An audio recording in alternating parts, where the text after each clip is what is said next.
আমি জামায়াতকে বলবো, আপনাদের জন্য সুবর্ণ সুযোগ চলে আসছে। আগামীকালই নির্বাচন হবে না, হক্কানি ওলামায়ে কেরামের সাথে আপনাদের যে মতনৈক্য আছে বসে সমাধান করেন। চমৎকার এক সুযোগ, চমৎকার এক সুযোগ।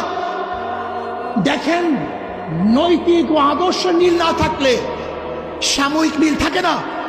বিএনপির সাথে আপনাদের চরম দোস্তি ছিল, একই সাথে আন্দোলন সংগ্রাম করেছেন, কিন্তু আদর্শ নৈতিক মিল না থাকার কারণে উভয় প্ল্যাটফর্ম ভিন্ন হয়ে গেছে।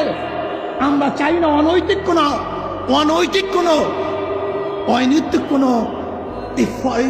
মানে লোক দেখানো কোনো ঐক্য আমরা চাই না। আমরা চাই টেকসই স্থায়ী ঐক্য, যে ঐক্য হবে আর কোনোদিন ভাঙবে না, ফাটল হবে না। এর জন্য আমি জামায়াতকে বলবো, যদি আপনি মনে করেন আমাদেরকে কোনো রকমের বুঝিয়ে শুনিয়ে বর্তমান নির্বাচনের এই তরি পাড়ি দিবেন, এটা আমাদের দ্বারা সম্ভব না। আপনারা আসুন, বসুন, হক্কানি ওলামায়ে কেরামের সাথে যে মতনৈক্য আছে সেই মতনৈক্যগুলি মিটিয়ে আমরা এমন টেকসই এক ঐক্যবদ্ধ হব যে ঐক্যবদ্ধ কেউ ভাঙতে পারবে না, কেউ চুকতে পারবে না। ইনশাআল্লাহ আগামী রাষ্ট্র হবে ইসলামের রাষ্ট্র। আসুন আমরা সম্মিলিতভাবে ইসলামকে বাংলাদেশে প্রতিষ্ঠা করার জন্য